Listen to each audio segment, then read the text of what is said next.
Y regresamos a Directo al Punto. Seguimos por aquí a Daitza Cortés.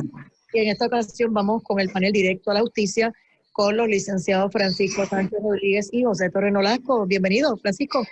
Buenas noches, Daitza, a ti, a los que nos están escuchando por la emisora, los que nos están viendo por el Facebook Live, los que nos están viendo a través del canal digital de Guapa Radio, los que eventualmente nos verán a través de YouTube. Aquí estamos. Y el compañero José Torres Nolasco también, buenas noches. ¿Y quién está ahí en los controles hoy? Yolanda, la propia, porque tú sabes.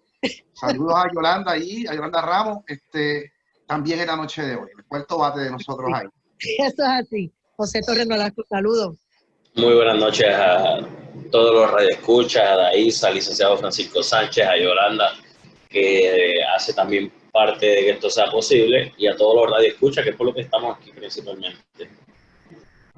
Bueno, hay varios temas, pero me gustaría comenzar con las visitas virtuales en los tribunales, que es una solución ante el COVID-19, y se habla de que si es la solución o es discrimen por la condición social de los confinados y de las personas que están sometiendo a este tipo de casos, y entonces han habido ya como que varias escaramuzas y varias apelaciones, y la gente no está conforme, y algunos confinados inclusive dicen no, le dicen a su abogado, pues yo no quiero someterme a eso porque me parece que están violándome mis derechos. Así que a mí me gustaría un análisis de ustedes. ¿Realmente le están violando los derechos? ¿Es una opción? ¿Es una alternativa respetuosa de la persona que pueda, ¿verdad?, ver su caso y en el contrainterrogatorio y muchísimas otras cosas que se hablan? Así que adelante. Mira, a mí, pues la decisión, como defensa, le tengo que decir que no me gustó para nada, ¿verdad? Una decisión de dos casos consolidados, uno de un adulto y uno de un menor, ¿verdad? Entonces, se resuelve que las etapas anteriores al juicio, en el caso del adulto, en el caso del menor, el juicio se le llama vista adjudicativa, es el equivalente en la ley de menores al procedimiento. Pues se dice etapas anteriores, como la etapa de determinación de causa probable para el arresto o la vista preliminar, ¿verdad? Van a ser entonces por videoconferencia. En este caso, la cosa es que Corrección impuso un protocolo, evidentemente para evitar el contagio de los reos en sus instituciones carcelarias, ¿verdad? Y entonces, pues se negaban a llevar a estas dos personas que estaban, ¿verdad?, arrestadas, estaban cumpliendo prisión preventiva porque no pudieron prestar la fianza impuesta, ¿verdad? Y entonces, Corrección dice, yo no lo voy a llevar. El tribunal de instancia determina que sí, que tenía que llevarlos al tribunal, ¿ok? Y luego de eso, entonces el Ministerio Público, la Fiscalía, el Departamento de Justicia, recurre al Tribunal de Apelaciones. Y el Tribunal de Apelaciones ahí paraliza la defensa y lo lleva en un recurso de certificación, por entender que es un caso de alto interés público, y que ya tú sabes que hace varias semanas atrás, que hemos discutido precisamente en este programa, una decisión similar que trataba sobre el uso de mascarillas en la sala del tribunal, que no violaba el derecho a la confrontación, y en ese caso fue una opinión 5-4. En este caso, una opinión 8-1, ¿ok? En donde la única opinión disidente fue la del juez Estrella Martínez, que indicaba, ¿verdad?, que ciertamente eso era violatorio de los derechos constitucionales y que la pandemia no puede ser una excusa para violarle los derechos constitucionales a los reos. Esa es básicamente la opinión. A mí no me gusta. Entiendo que la vista preliminar muchas veces es el evento más importante porque es básicamente el juicio y las garantías que hay ahí y cómo es el proceso y la formalidad del proceso. Pues a mí venir esa decisión pues no me gusta porque yo quisiera. ¿Y cómo ustedes trabajan entonces ante esa realidad? Porque no se puede apelar, ya eso es definitivo. No, ya eso es definitivo. A menos que la defensa vaya en un recurso de cerciorario al Tribunal Supremo de los Estados Unidos, bajo la progenie de Crawford versus Washington, que es el caso leading de derecho al careo que ha resuelto la Corte Suprema de Estados Unidos. Eso no lo veo que pueda darse, ¿verdad? Es costoso, correcto, para las personas que están apelando, es costosísimo. No, es costosísimo. Además de que el Tribunal Supremo expida un acto de cerciorario en Washington para atender esa controversia, lo veo poco probable. Me parece, y no sé, yo supongo que esta situación se estará planteando en otros estados, ¿verdad? Y llegará quizás la controversia en algún momento, tanto con la máscara como con las etapas previas al juicio y si eso viola o no viola la cláusula de confrontación. No sé si José, ¿qué piensa sobre esto? Pero más o menos ese es mi descontento con la decisión, pero básicamente es final y firme y ese va a ser el Estado de Derecho. Licenciado Torres Nolasco. La realidad es que yo tengo quizás una pequeña solución, quizás temporera. Yo simplemente voy a decir que no estoy preparado para atender la vista. Suspendo. Y viene no estoy preparado para ver la vista y la suspendo. Porque la realidad es que, primero, yo no estoy con lo de la máscara. Yo entiendo que hay métodos, y lo discutimos aquí la vez anterior. Hay unos métodos, por ejemplo, con los face shield y demás, que se puede buscar la forma de que yo pueda ver a esa persona correctamente. Y que yo te hablaba de que hay unas mascarillas también que ya son transparentes y demás. Pero mire, esto por videoconferencia. Un compañero en estos días está viendo una vista y había 3 agentes de corrección alrededor del imputado. ¿Dónde está la confidencialidad? ¿Cómo él puede hablar mediante el testimonio de él, mientras el testigo se encuentra testificando, vaya a ser la redundancia? Puede confidenciar con su cliente en un testimonio largo, cómo él puede dar una representación adecuada. Lo que pasa es que el Tribunal Supremo, yo creo que muy pocos de esos jueces vieron criminal. Muy pocos de esos jueces vivieron lo que es la práctica.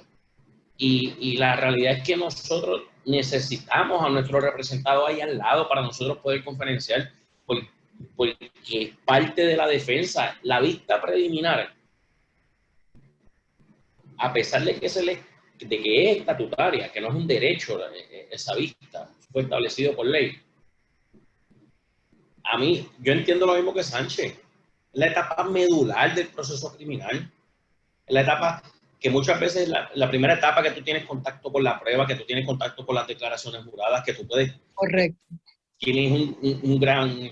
Los jueces te permiten contrainterrogar adecuadamente, que tiene una naturaleza mixta, que hay casi una supresión de evidencia. Hay jueces que te permiten indagar lo suficiente para determinar no causa porque entienden que la evidencia es suprimible. Yo creo que la etapa más importante del proceso judicial se ha convertido en la etapa más importante del proceso judicial, porque muchos abogados, después de la vista preliminar, dicen, mira, este caso no hay por dónde cogerlo, vamos a buscar un acuerdo. Y partiendo de la premisa que en Puerto Rico, yo creo que en menos del 10% de los casos se ven los juicios en su fondo, eso se debe a lo importante que es la vista preliminar. Una vez, y de mi parte, una vez yo puedo hacer mi trabajo en la vista preliminar, mi cliente, yo le doy un panorama bastante claro a mi cliente hacia dónde va la cosa, hacia dónde podemos dirigirla, cuáles son las expectativas, cuáles pueden ser posibles expectativas del caso. Entonces, Determinar que no hay un derecho a confrontación en la vista preliminar, entonces... Y los Miranda, dicen, tú tienes derecho a estar un abogado, tienes derecho a contrainterrogar pruebas. Eso se entiende a juicio. Eso estamos tomando la determinación que eso solamente se extiende a la... Siempre que arrestan a la persona, pero entonces ahora pues por el COVID no se puede cumplir parte de eso.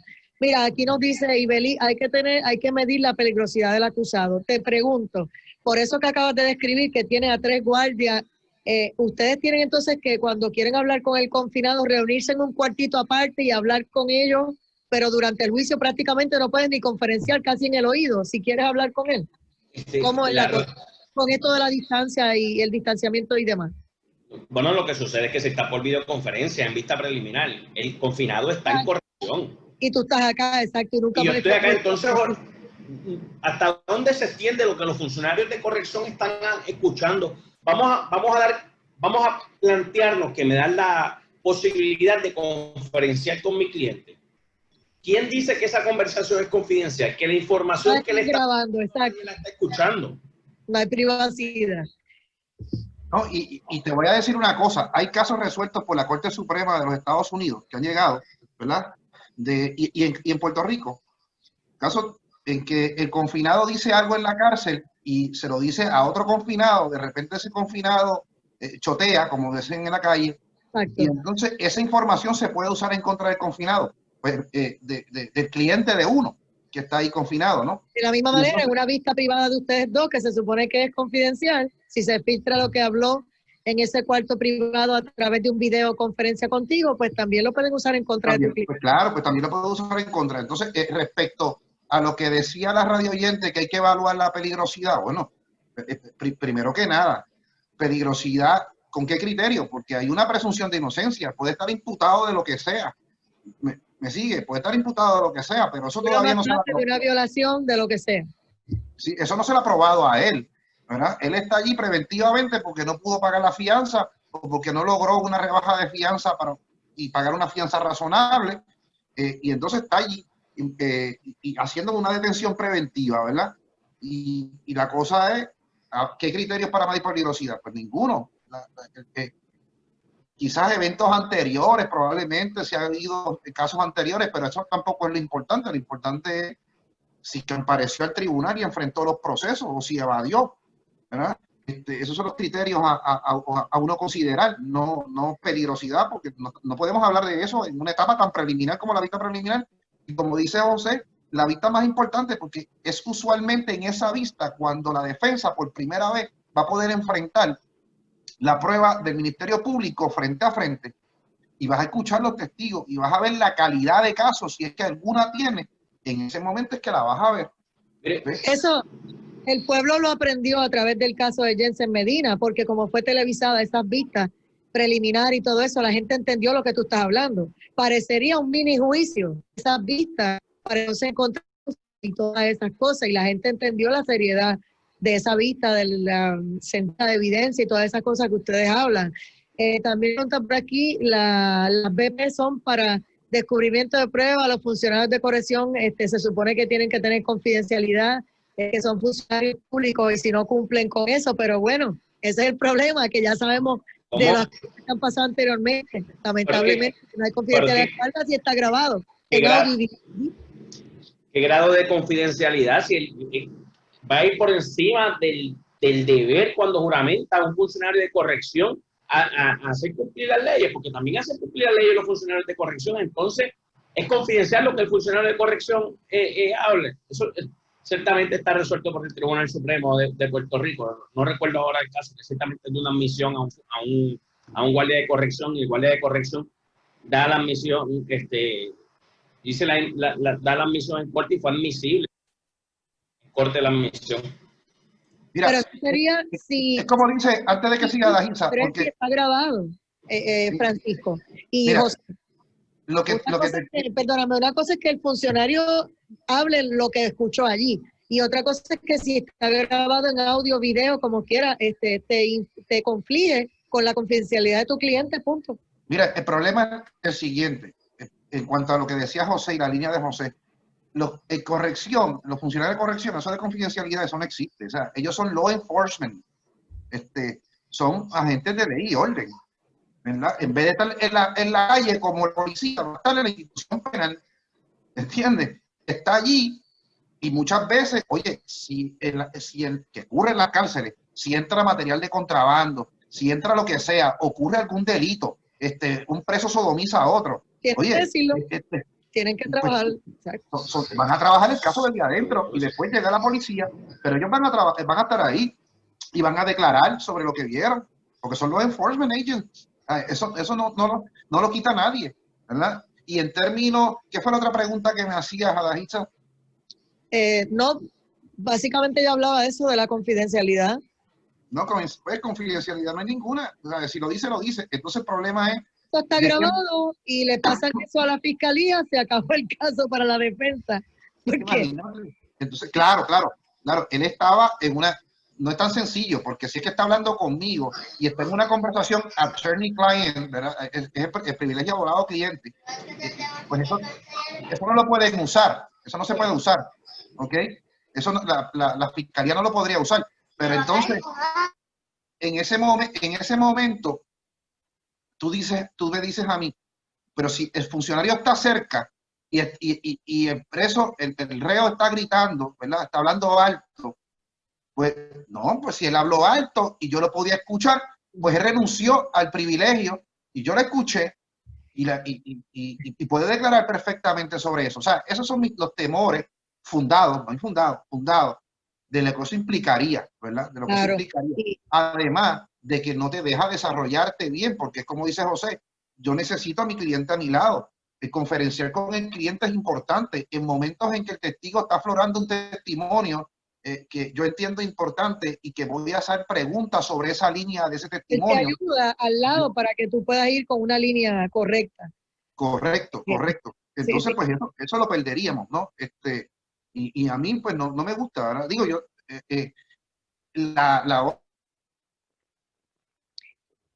Sí, se frizó. Entonces, digo, los que no están presos, pues van a ver las vistas de manera presencial. Entonces, ¿nos escuchas ahí? sí, es que quitó el audio. Tienes que prender el audio. Tienes que prender el audio. Ahora, Te escucho.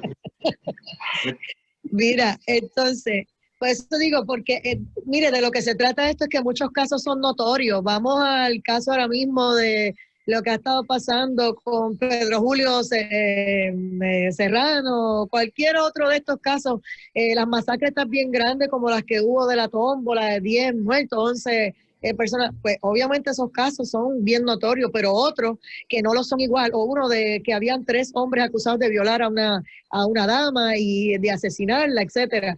Pero hay otros casos que no son así de notorios e igualmente, pues, cualquier cosa sería la diferencia entre quedar preso, ¿verdad? O no. Y obviamente, pues sí, necesita dialogar con su abogado y durante la vista, como dijeron ellos. Yo cuando trabajé en el Departamento de Justicia vi de lo que ellos están hablando, ¿verdad? Y cómo un error de un lado de defensa le beneficia a la fiscalía y cómo un error de la fiscalía saca absuelto a un individuo. O sea, de eso es lo que estamos hablando. Esto es como el juego del gato y del ratón. O sea, esto el más que le saque chispa y el más que haga bien su trabajo. Pero definitivamente las reglas de juego deben ser parejas y esta situación de que el confinado esté por allá en la cárcel y el abogado por acá en el tribunal, pues como que no la hace, como decimos en el argot de la calle. Entonces, obviamente me gustaría tu opinión, que ya sabemos que comenzó el sábado la orden ejecutiva de los gimnasios, los cines, los casinos, reabrir todo, ¿verdad? Con un límite de capacidad. ¿Qué te parece? Si va bien contigo o entiendes que todavía tiene alguna falla de implementación, como mucha gente estaban hablando. Permite los restaurantes que tengan espacios abiertos y que tengan terrazas abiertas, pero no permite los chinchorros que tienen igual una terraza abierta que sería un toldo con varias sillas y mesas, lo mismo que tendrían los restaurantes. Y entonces se habla nuevamente de discrimen al que es más humilde y al que necesita llevar el dinero, ¿verdad? Y el pan a su casa. Mira, la orden ejecutiva para mí sigue teniendo los mismos problemas. Oye, tengo que admitir que es más flexible. Eso, no estoy diciendo que no. Pero tiene los mismos problemas que siempre hemos dicho aquí. El problema es que nosotros entendemos que esas regulaciones no se pueden hacer por orden ejecutiva. Se tienen que hacer por legislación. En términos de la orden, pues mira, se mantiene el toque. En términos de razonabilidad, si eso estuviera por ley, yo no tuviera ningún problema con ella. Porque me parece razonable que se mantenga un toque de queda de 10 de la noche a 5 de la tarde. Me parece razonable que se haya eliminado el lockdown total los domingos, que se haya eliminado la ley seca hasta las 7, ¿verdad? Que después no se puede vender bebida alcohólica, pues ahora sí, hasta las 10 de la noche, ¿verdad? ¿Pero en dónde? No, pues, en lugares autorizados. ¿Cuáles son los lugares autorizados? Restaurantes, supermercados, farmacias donde las vendan, bombas de gasolina que permiten estar abiertos, pero es como tú dices, los chinchorros y los bares no pueden abrir. Y entonces, pues, ¿dónde tiramos la línea de la discriminación que hay? Porque en términos de acomodo, un chinchorro te puede dar los mismos acomodos que te da un restaurante, ¿verdad? Porque fíjate, yo no sé, pero algo que yo veo peligroso, la reapertura de los gimnasios, el 25% ahí. Los cines, los casinos, bueno, pues yo no sé, el 25% de capacidad puede ser utilizado, ¿verdad? Pero ¿cuál es el problema con los chinchorros y los bares? Si se dan los acomodos, y la orden ejecutiva lo pone, pues perfecto, se mantenga el distanciamiento social y se evite la aglomeración, ¿verdad? Es razonable para mí que las playas hubiesen sido abiertas, ¿verdad? Para el uso de los bañistas y el uso recreacional, ¿verdad? Y entonces que cuando sales de la playa, entonces vas a utilizar la mascarilla y vas a mantener un distanciamiento entre 6 a 8 pies, ¿verdad? La educación, pues, que va a seguir a distancia, pues mira, a mí me parece fantástico que siga a distancia por ahora, ¿verdad? ¿Por qué? Porque tú te acordarás que en el verano hubo una situación en Georgia donde se celebró un campamento de verano y todos los nenes allí en Georgia salieron con COVID. Y esos nenes, a su vez, ¿dónde llevaron el COVID? A la familia.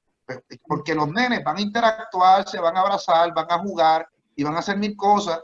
Y entonces, es un foco de COVID, me parece a mí, latente, ¿verdad? Se van a permitir, ahora el secretario de la Gobernación va a evaluar ciertas actividades multitudinarias como conciertos, obras de teatro y actividades similares. Sin embargo, se prohíben las caravanas, las caminatas de los políticos, todo eso está prohibido, ¿verdad? ¿Ok? Y las labores, pues mañana, por último, entre los aspectos importantes, porque la orden ejecutiva es más que esto, yo estoy dando más o menos un brief de lo más importante, ¿no? Y mañana, los empleados de gobierno van a entrar a labores regulares ya de 8 a 4:30, como se trabajaba antes, las 37 horas y media de la semana que ellos trabajaban antes. Pero sigo diciendo que el problema es uno de ejecución en términos de el instrumento que se usa. Debe ser por ley. Y si es por ley, pues no hay ningún problema. Pero sigue siendo un problema de que sea una orden ejecutiva y se está abrogando el poder ejecutivo la facultad de legislar. Esa es mi opinión en cuanto a esa orden ejecutiva. José, no sé si piensas distinto a mí, pero te dejo el turno. Yo creo que desde marzo concordamos con este problema que tienen las órdenes ejecutivas, desde que se emitió la primera. Entendemos que se toma prerrogativa la gobernadora cuando emite estas órdenes ejecutivas, se toma prerrogativa y usurpa el poder de la Cámara y del Senado cuando impone estas órdenes ejecutivas. Sin embargo, yo creo que la economía no aguanta mucho más. Yo creo que está a una pausa, José Torres Nolasco. La musiquita nos dice que tengo que irme a una pausa. Regresamos en breve aquí a Directo a la Justicia con los licenciados José Torres Nolasco y Francisco Sánchez Rodríguez. Vale, lo retomamos. Esta es la poderosa Cadena Guapa Radio. Recuerde que para participar en el programa Directo al Punto, los números de teléfono a marcar son el 787-759-9111 y el 787-689-0050. Y regresamos a Directo al Punto. Soy Adaitza Cortés y seguimos aquí en el panel Directo a la Justicia con los licenciados José Torres Nolasco y Francisco Sánchez Rodríguez. De los temas que teníamos para hoy, el otro es lo de el tema del seguro social suplementario que apelaron. Y sé que hemos estado hablando de ese caso aquí y me gustaría, de lo que has visto, ¿verdad? Y de lo que está pasando, ¿cómo lo ves? Lo de Justicia Federal que revocó en el Supremo la decisión del caso del seguro social. Bueno, ahora hay un segundo caso, ¿verdad? La semana pasada discutíamos el caso de Baello Madero. Y para dar una intro y diferenciarlo del segundo caso que se notifica la apelación, la intención de apelar, es un poco distinto en términos de los hechos del caso. Te digo por qué. En Baello Madero se trata de este puertorriqueño que vivió toda su vida en Nueva York, que tributó en Nueva York, que trabajó allí, y entonces viene a su retiro, ¿verdad?, a vivir en Puerto Rico hasta el día en que Papá Dios le permita seguir aquí en la tierra. ¿Okay? Ese es básicamente el caso de Baello. Y entonces ahí el PI dice, bueno, pero esto es un ciudadano norteamericano como somos nosotros, pero residente en Nueva York toda su vida y ahora se domicilia en Puerto Rico para vivir aquí. Pero lo acumuló todo, lo hizo allá. Su vida productiva la hizo allá, en Nueva York. Y entonces, pues, él pidió que se le estaba violando la igual protección de las leyes, ¿verdad? La cláusula de igual protección de las leyes, porque no podías discriminar con él por razón de eso, de que incidentalmente, pues, trabajó toda su vida en Nueva York y vino a retirarse y a vivir en Puerto Rico en su época de retiro. Ahora, el segundo caso que se incoa, que es ese fue el de la semana pasada. Esta semana se incoa otro caso que son 9 personas, que básicamente este caso lo resuelve un juez de nombre William Young, que vino de Massachusetts a sustituir a otro juez aquí, ¿verdad? Se van de vacaciones, tú puedes venirte cualquier paro del primer circuito y yo di caso. Y Young, siguiendo el precedente del caso de Herpy, dice, lo extendió más, dijo, no. Eso te lo voy a aplicar en Puerto Rico, a todo el mundo,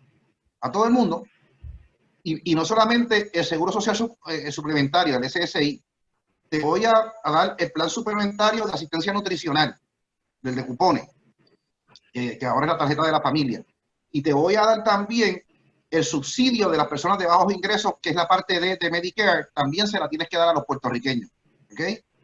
Y eso es lo que ellos están apelando. Claro, porque entonces ya ese se distingue del de Madero Baello, porque Madero Baello tú podrías, me parece plausible, ¿verdad? Me parece plausible más fácil ¿verdad? Que tú se lo apliques y le honres esa garantía, porque tú produciste toda tu vida, estuviste en Nueva York, pero entonces en Puerto Rico, claro. Este segundo caso va en contravención a un caso de la década de los 80 que se estudia, lo recordará José, que se llama Harris versus Rosario, en donde precisamente era del programa suplementario del PAN, en donde el Tribunal Supremo dijo, bueno, pues como Puerto Rico no tributa, se puede discriminar en términos de qué ayuda yo les doy más a los puertorriqueños, digo, igual que el resto de los americanos, o si no, se la quito, a diferencia del resto de los ciudadanos norteamericanos, ¿verdad? Entonces, este caso, pues ciertamente es más es peligroso, y yo creo que hay una alta posibilidad de que el Tribunal Supremo de Estados Unidos acoja el recurso, porque acuérdate una cosa, que ahí se radican miles de casos, y el Tribunal Supremo agarra de eso entre 250 a 300 casos para resolverlos en el año. Ya eso hace difícil la carga. Pero en los casos que tienen que ver, porque uno dice que no, pero incide sobre el estatus, vamos, estamos hablando del estatus. Y entonces, y es una realidad, Puerto Rico no se paga contribuciones federales. La 1040 que tú pagas aquí de Seguro Social es eso, es Seguro Social nada más. Pero tú no pagas contribuciones federales como el resto de los norteamericanos.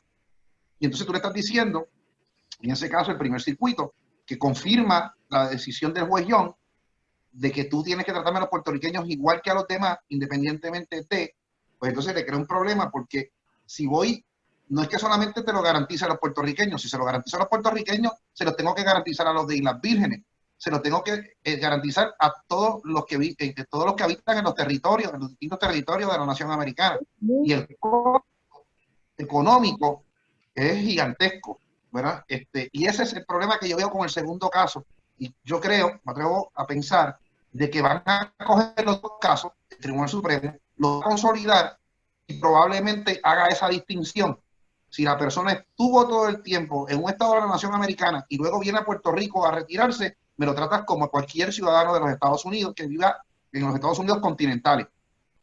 Si es una persona que toda su vida útil la trabajó en Puerto Rico, toda su vida laboral, pues entonces eso se los vas a dar, a eso no se los voy a dar, ¿verdad? ¿Por qué? Porque no me pagan contribuciones. Y si eso ocurriese, que el Tribunal Supremo confirma los dos casos, pues entonces, imagínate, los populares van a decir que el ELA es lo mejor de los dos mundos, porque me estás dando lo mismo sin tener que lo único que te faltaría es el voto presidencial.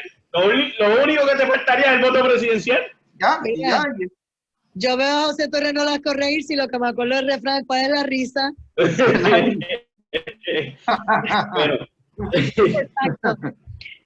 Ay, José. Habíamos hablado, Sánchez y yo dialogamos un poco sobre el tema. La realidad es que la política pública de los Estados Unidos, del gobierno de los Estados Unidos, se ve que ciertamente es tratar de discriminar en contra de Puerto Rico contra estos aspectos por pura economía. Vamos a buscar lo que es pura economía. Coincido con Sánchez en que uno de los dos casos es más fácil que el Tribunal Supremo confirme el caso de Baello Madero. De Madero, porque la realidad es que él sí estuvo tributando en los Estados Unidos, él trabajó toda la vida en Estados Unidos, y como muchas personas o muchos puertorriqueños van y están su vida productiva en los Estados Unidos trabajando y cuando se retiran, regresan a la isla. Ese caso ciertamente, para mí, es más fácil confirmarlo. Uh-huh. El otro es bien extensivo. Tenemos un Tribunal Supremo Federal bastante conservador todavía. No vislumbro que eso vaya a cambiar. Concuerdo con Sánchez en lo que puede ser la posible solución del caso, en hacer la distinción de a quién le estuviste tributando tu vida útil de trabajo, y así no modificarías tantísimo la doctrina que se estableció con Harris en los años 80. En ese particular estoy de acuerdo con Sánchez. Si confirma ambos casos, pues Sánchez diría, pues vamos a llevar lo del voto presidencial y ya tenemos la estadidad. Por otro lado, prácticamente tendría la estadidad. Si te dan el voto presidencial y representación en el Congreso, ya lo que tendrías es la estadidad, porque puede que te dieran el seguro social, la parte del Medicare y los subsidios para las personas de bajo ingreso. La realidad es que no hay mucha más diferencia. Beneficio. Mira, Francisco, te vas a dejar agitar. Tú que eres un estadista republicano de clavo pasado y te vas a dejar agitar por ser José Torres Nolasco. Yo no sé. Pero conoce la realidad, La realidad es ahí. No, la realidad es esa. Yo es que creo que la decisión del Supremo, yo creo que la decisión del Supremo va por ahí, de que va a distinguir, un caso del otro y va, sí, hay va a irse por ahí. Que van a hacer eso. Sí, y que no se va a revocar la doctrina de Harris versus Rosario. Esa es mi apreciación, ¿verdad? Pero si pasara otra cosa, pues mira, francamente, pues el ELA va a estar resucitando, va a resucitar. Eso tengo que decirlo por ahí, ¿verdad? Sí.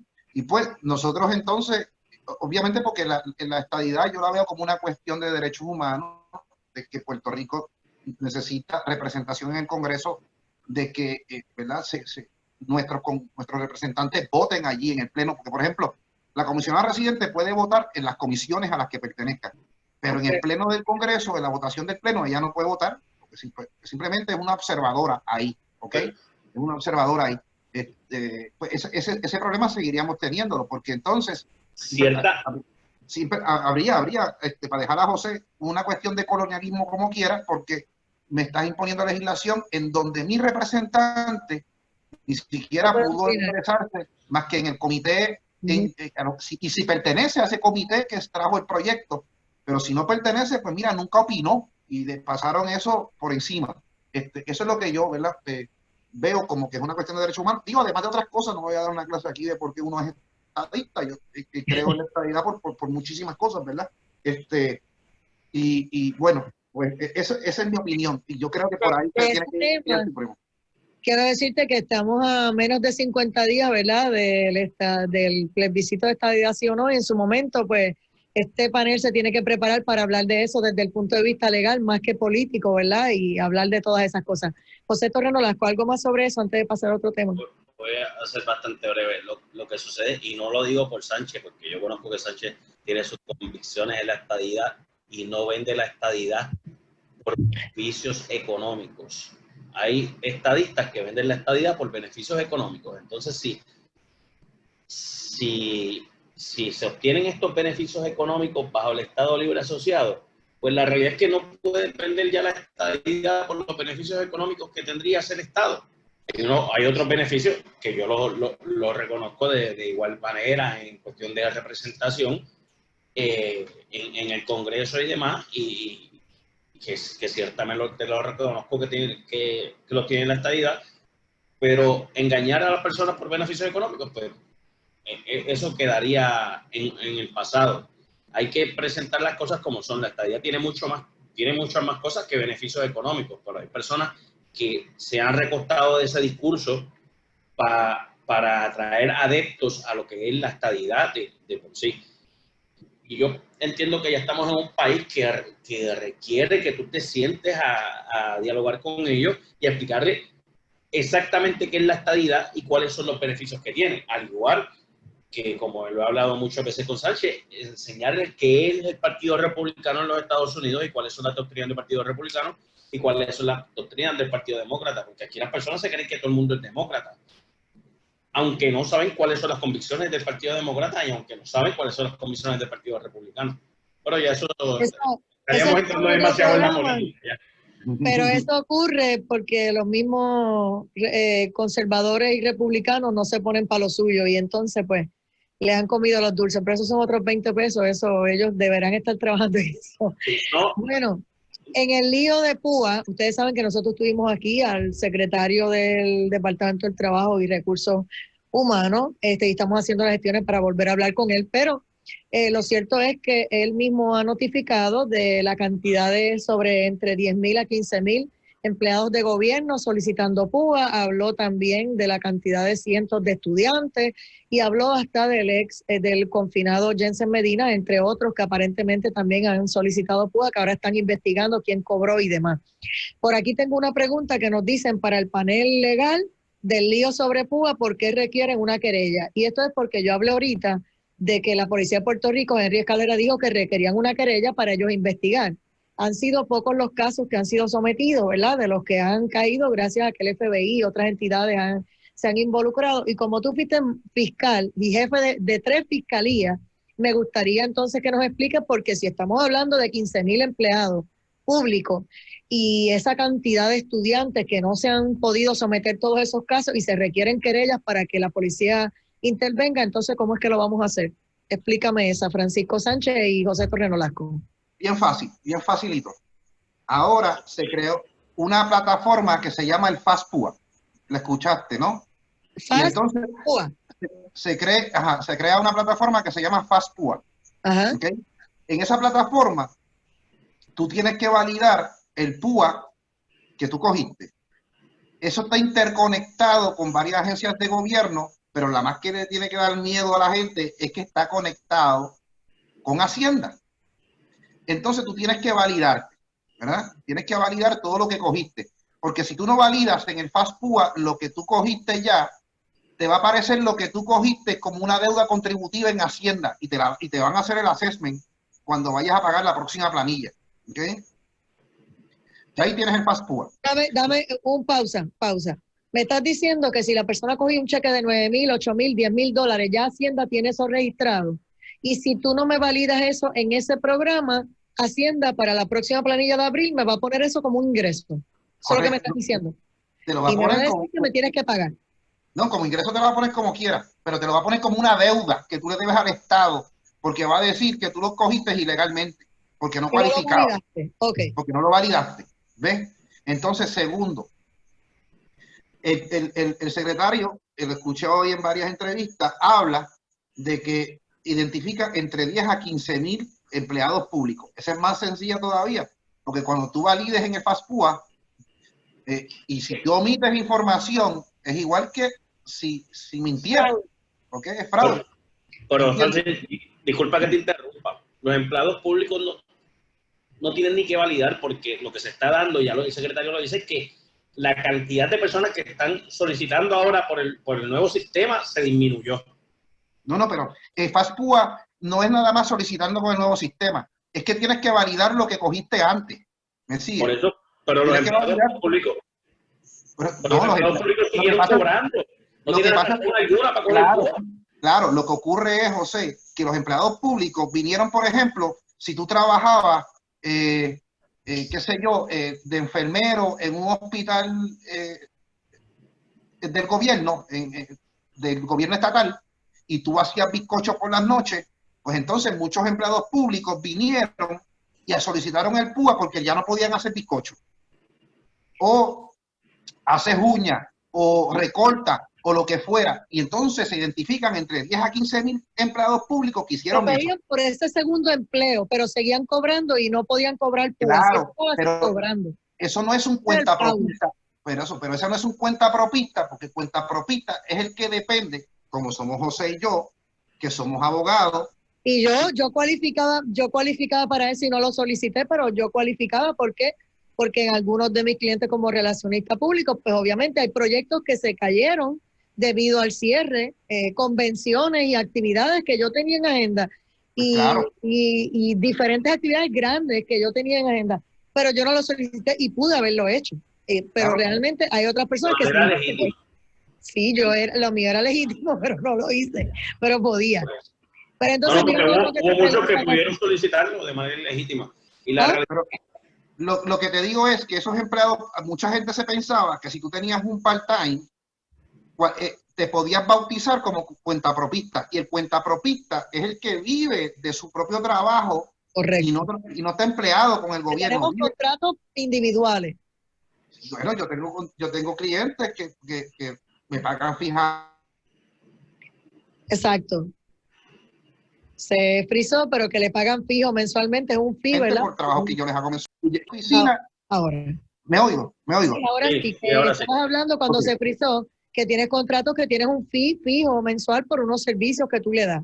Ahí te cae, se cayó. Y tengo un cliente que me puede llegar porque la policía lo arrestó, le radicó cargo y ese llegó introspectivamente, ¿verdad? Y ese es el tipo de cliente con el que uno se mantiene el año completo. Por eso es cuentapropista, porque en caso de cliente que está fijo, no, en algún momento saldrá de su caso, en algún momento lo terminará y llegará otro con otro caso que me dé unos ingresos fijos.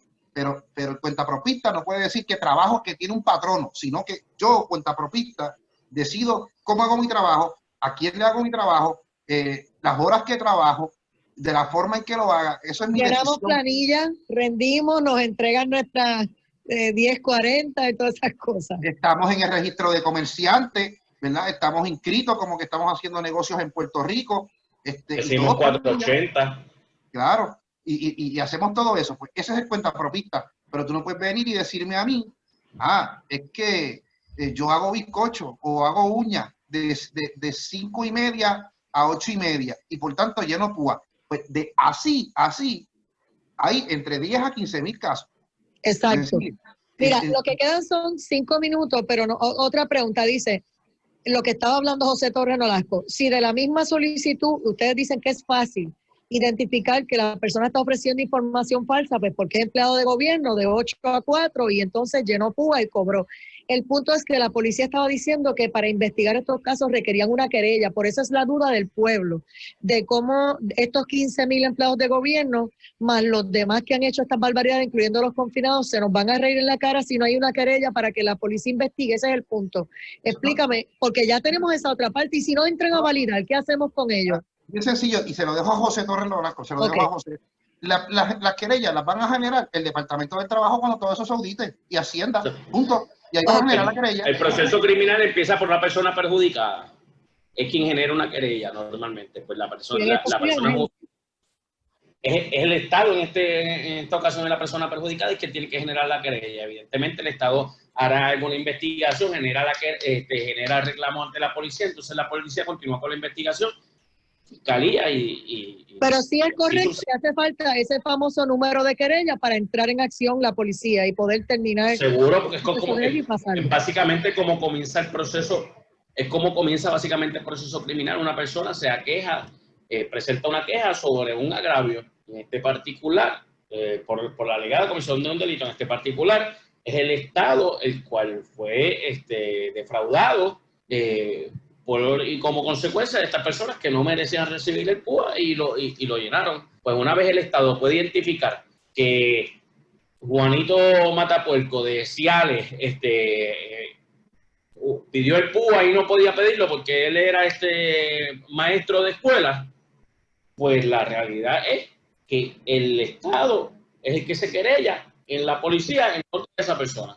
Entonces la policía va, lo cita, le hace las advertencias de ley tienes derecho a abogado y se presenta la denuncia, el fiscal presenta denuncia.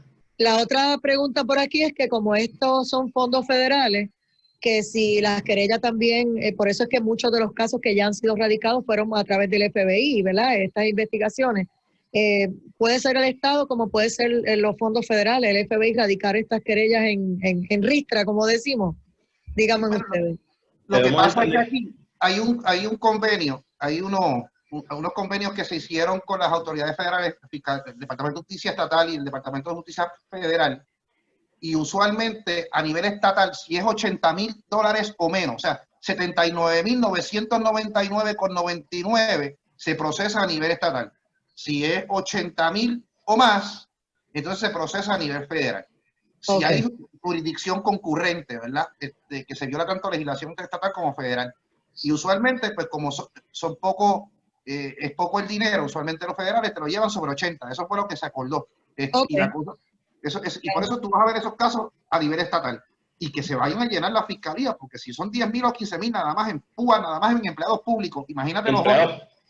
Exactamente. ¿Sí? Imagínate los otros. Esto va a ser una avalancha de casos ya mismo. Y los que no han radicado PUA, que ahora como ven todo eso les da miedo radicarlo y a lo mejor tenían derecho. Se supone que lo puedan radicar, porque el que no tiene hecha no tiene sospecha. El problema es que con toda esta situación, una ayuda que era genuina, se ha convertido en todo este escándalo, ¿verdad? De estudiantes de escuela, de colegio, mientras otros verdaderos desempleados no han podido recibir sus ingresos y tienen los famosos puntos controvertibles y todavía no han visto sus casos o están esperando que los citen a una vista.